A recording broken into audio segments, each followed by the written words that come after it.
Good morning, everybody. Happy Saturday. Good to see everybody here. Um, Today, we're going to be reading from Numbers 28, verses 1 through 15. Usually, when there's a change in leadership in any kind of organization or company or whatever, usually when the new leadership comes in, right, we see that the first things that they usually plan for and implement are what they consider to be the most important things that they value, either in their campaigns or their goals for their company or their organization. Usually you see presidents when they take office for the first time, right? The first things that they implement, the first things that they plan for are usually what the things that they value and see as the most important topics and things to cover, right? Even when I started as a youth pastor here, when there was change in leadership there, right? The first things that I wanted to change were what I thought was the most important for a youth ministry. So usually, right, when there's change in leadership, there's the first things that are usually addressed are the very most important things to that person. Today we see this passage kind of out of place, you might think. Right? We just talked about Joshua being installed as the new leader of the Israelites for the next generation. And all of a sudden we see this passage just drastically shift to this instructions for sacrifice. And again, we might read this and think, how strange, how difficult, right, to understand, like, what is God trying to say with all of this, right? This long list of instructions for sacrifice. What could be the point of all of this? But I believe that as God is preparing the next generation of Israelites, as God installs the new leadership in Joshua, right, the very first instructions that God has for this new generation is the most important in the eyes of God. Right? This instruction for sacrifice, this structure of worship that God is giving to the Israelites, God sees as the most important for them in this upcoming season for them. Now, again, we just talked about how Joshua is being installed as this new leader, right? And if you guys know the context of the story, the Israelites are just about to end their 40-year-long journey in the wilderness. This endless wandering that they've experienced is finally about to come to an end. And as we all know, right, they're all about to enter into the promised land under this new leadership of Joshua. Right, as Moses is ready to step down and witness, from afar, the Israelites, right, going into this promised land that God had given to them. Right, this new generation of Israel are preparing for, at that moment, right, the most successful, prosperous generation Israel had ever seen. And yet, in spite of everything, right, that's about to happen, God is saying, sacrifice, right? This is the instructions you are to follow. Given the context, it might be logical, right, for God to give instructions on how to battle, right, the Canaanites. They're about to go to war, and so it might make sense for there to be war plans. They're about to be a new nation, so it might make sense for God to give them logistical plans on how to structure the nation. Right? But instead, we see this structure and this system of sacrifice, religious sacrifice to God. And I think the reason why we see this is because to God, this aspect of worship that the Israelites offer to God is far more important than how they're going to fight their battles or how they're going to set up their country as a nation, how they'll live day to day, logistically, and in a worldly sense. Far greater and far more important than that is this sacrifice. Now, when we think about that, right, when we think about how God places such importance on sacrifice, we might think, isn't that selfish of God to, put himself first? Right? We see that God is demanding the Israelites to offer up all of these, these lambs and these grain and these oil and these wine to him every single day, right? And it's not just like a small amount, right? These amounts that God is asking for is quite a lot, right? It's, it would be expensive, right? We see God is asking every day, right? 2 lambs. And I guess in our context, in our Western mindset, it might be hard to understand how expensive that is. But back then, like cattle was the currency, and 1 lamb alone was, I don't know the exact number, but it was expensive, right? And to give that every day, right? We might think it's selfish of God to require this of the Israelites, every day, every week, every month. But we have to understand that what God is looking for and what God desires from this isn't monetary gains or the fulfillment of some kind of greed that God has, but in essence, it is our love. We see, right? God is asking for a sacrifice that is a pleasing aroma to Him. And if we ask ourselves, what pleases God, right? What could we give to God that would please Him, right? It's not, burnt offerings, the smell of, a lamb that pleases God, but it is our hearts. And so I think the reason why God institutes this system of sacrifice is to prepare the Israelites for this new season. That as they are ready to become, the greatest generation that Israel had seen up to this time, right? The reason why God is preparing them for prosperity and success, right? It's not through, these systems of logistics or, battle plans, but it is, in essence, a right relationship with Him, a proper system of worship that they can partake in every single day. In essence, it is a relationship with God, right? This sacrificial system was how the Israelites lived out and experienced a relationship with God at that time. And so today we're going to look at how 3 different ways that God is calling the Israelites and us to partake in this relationship with Him. So the first sacrifice that God requires is a daily sacrifice. God calls the Israelites, He commands the Israelites through Moses to sacrifice 2 lambs every single day. Right, 1 in the morning and 1 in the evening. Now, I explained just now that the sacrificial system is the way for the Israelites to experience and partake in this relationship with God. And I think that starts at the foundational level of this day-to-day sacrifice. Right? God says to offer up a lamb in the morning and then in the evening. In essence, God is saying, worship me, right? The moment that you wake up to the moment that you lay your head at night, right? The way you start and end your day, God is calling the Israelites to do it with Him, to experience God and to worship Him daily, right? In offering of these lambs, to sacrifice. God is saying, worship me every single day, right? Start the day with me, end the day with me. And this is foundational because to experience and have a relationship with God, we have to be worshipers. And worship in the sense that we are, experiencing Him every single day. I think there's a huge misconception that, worship only takes place in the church building. Worship takes place on a Sunday. But what God is requiring and asking of the Israelites and of us is to experience worship every single day. This idea that worship is supposed to happen from the moment that we wake up, right? It's supposed to be all-encompassing in our minds. Our entire being should be devoted to worshiping God every single day. If we don't, right, experience worship every single day, if we don't see God for who He is and what He deserves from us every single day, then our relationship with Him, right, can never be fully experienced. Could you imagine, living life with somebody, whether it be a friend or a loved one, and you only see them, every so often, right? If you truly love that person and you really want to experience a relationship with them, right, you would spend as much time as you can with them. You would devote as much time with them, right? And to invest, right, almost every day if you could, right?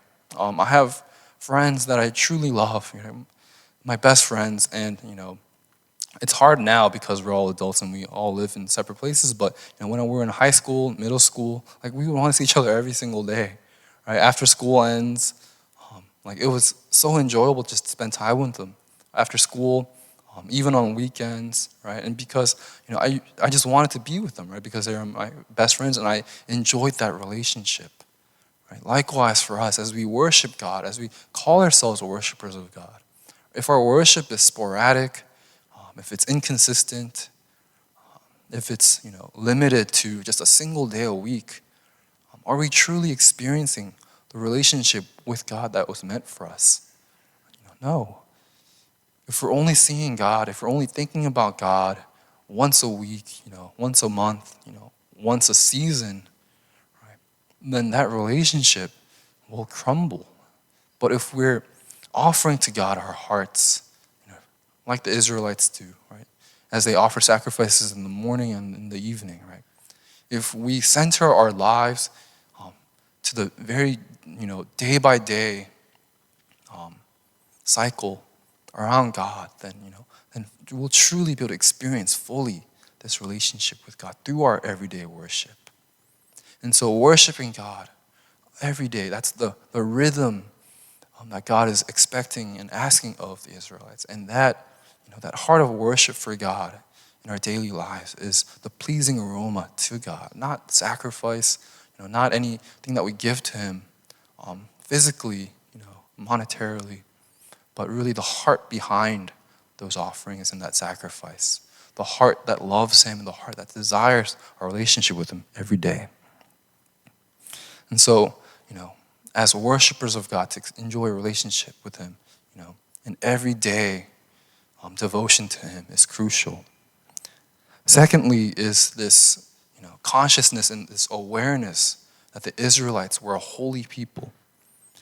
God requires next a weekly sacrifice from the Israelites. And the sacrifice is supposed to take place on the Sabbath. Now the Sabbath was, as we all know, a time of rest, a day of rest, once a week, where God commanded the Israelites to basically not work, not do anything. Now, the fact that the Israelites had the Sabbath was unique in that culture. Right? No other nation, no other people group had this idea or concept of a Sabbath, right? It was only the Israelites. And by keeping the Sabbath day, right, it was to recognize it as holy, to recognize themselves as holy, a people that were set apart from the rest of the world. And by asking to sacrifice on this day, right, biblical scholars, they say that it is in recognition of their calling to be set apart, to not only partake in, but also to celebrate the fact that they are, God's chosen people. And so for us, as we think about, how do we offer on the Sabbath? Obviously our culture and our context is different from the Israelites, but, for us, we have to be reminded and tell ourselves and remember that we are a chosen people, a holy people. That as we offer to God on the Sabbath, right, it is not, again, it's not a time of worship, because worship, remember, takes place every single day. Right? This Sabbath is special in that it is to remember, right, and to partake in the holiness of God. Right? As we look to the Sabbath and recognize ourselves that God has called us for a different purpose from the world, and to remember that as His holy people, we're to live a life different from the world. And so in our worship of God, in addition to everyday worship that we offer to Him, is this desire and this obedience to be holy in our life. Right? Now, this doesn't mean that we only be holy once a week on the Sabbath, and live the rest of our weeks however we want. But I think it is a constant reminder to ourselves, right, once a week, to remember that we are holy. That we are God's chosen people, and to celebrate that fact. Right? I think we don't nearly think about as much just how blessed we are to be God's chosen people. But I think in today's passage, God is calling the Israelites and to us to recognize the special promise that we have in God, the blessings that we have as His people, and to celebrate and to enjoy that relationship with Him. And so for us, as worshipers of God, as we continue to experience this relationship with God, right, we have to be conscious and reminded of this, this benefit, this calling to be a holy people. And then lastly, we have the monthly offerings, the offerings that are to take place at the beginning of each month. And again, I think in our culture today, it's a little difficult to understand the significance of this. But back in that culture, in those days, biblical scholars, they say that this new moon signifies new beginnings. And to give thanks and offering on this time was to give offering as a celebration and thanksgiving that with the new season and the new month, that they were still able to experience this life that God has given to them.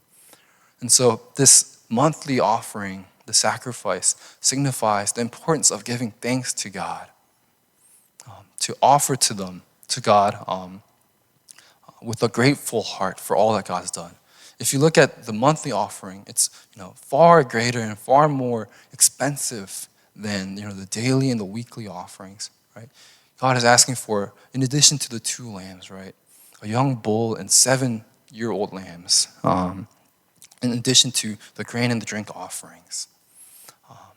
And again, what God is not looking for is not just this desire for all these worldly possessions, for the Israelites to pay God all these things. But what God is looking for is a heart of thanksgiving. If you remember where the Israelites are coming from, right? They're coming as wanderers. They're homeless people, basically. And they have nothing to their name except the vast number of people that they have. And although they haven't experienced it yet, they're about to become the richest generation of Israelites that they had seen so far up to this time, right? And they're about to receive prosperity and blessings that are far greater than what they had imagined.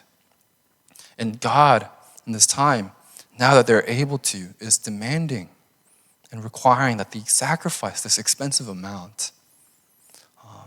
And I think, again, what God is looking for here is a heart of thanksgiving. That in the midst of all the blessings, in the midst of their prosperity and their success, that the Israelites remember who it is that gave them this success and this prosperity and this blessing. Right? And in that gratitude, this seemingly large amount, this seemingly expensive sacrifice would seem like nothing when it compares to just how grateful that they are to God. And so for us to experience this relationship with God, I think we have to go out with a heart of thanksgiving. A thanksgiving to God for the blessings that He's given to us, whether it be through our relationship with people on this earth, whether it be through the circumstances that God places us in, the success that we might face in the world, whatever it may be. It is important that we go out with a thanksgiving to God. Now, we might think to ourselves, maybe you're not going through success. Maybe you're struggling, in fact, in life. And you might think, I have nothing to be thankful for. But I think, in any situation, whatever it may be, I think, even if it might be hard to find reasons to be thankful to God, I think there are plenty of things to be thankful to the Lord. I think the life that we have that was given to us by God, the loved ones that are around us, and most importantly, I think the death and the resurrection that Jesus Christ experienced so that we could be saved and have a relationship with Him is plenty of reasons to be grateful to God. And so as worshipers of God, I think, to be thankful for God, we have to be reminded ourselves of the reasons to be thankful for, even when it's hard for us to find these reasons, to be conscious about what to be thankful for. And with that mindset, with that heart, to go to God and to worship Him with that grateful attitude. I think when we worship God with kind of disgruntled hearts, when we come out to Him with complaints, right, the worship that we offer to Him might be shallow. But when our hearts are filled with gratitude and love, right, for God, for all that He's done, even in the midst of our suffering and our trials, right, I think that is true worship. Because I think that shows beyond our circumstances and beyond what we have in this world, right? Our hearts truly desire and love God more than anything else, more than the circumstances, more than our situations. And I think that is, in essence, the pleasing aroma that God desires. Right? A heart that cares for him and loves him beyond all else in this world. And so again, as we look to experience this relationship with God, as the Israelites were commanded to experience God, this new generation of Israel, as they were instructed to worship God, right, in their daily lives, every single day, every moment, from the moment that they wake up to the moment that they go to sleep, right, to worship him every single day, and to remember that they are a holy people, set apart, that this relationship with God is different from anything else in this world, different from any people group or any faith that they might have, right, to enjoy the special benefit of being God's chosen people and to living in such a way. And then lastly, to give thanksgiving, to worship him with a thankful heart, a grateful heart, one that truly loves him and desires him above all else in this world. And so as we reflect on these things, as we think about our worship, how it looks like in our lives today,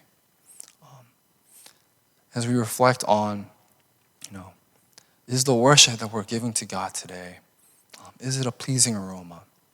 Am I worshiping him daily? Am I living my life in communion with him every single day of my life?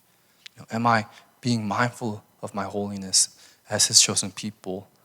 And lastly, am I thankful to God? Am I worshiping him with a grateful heart?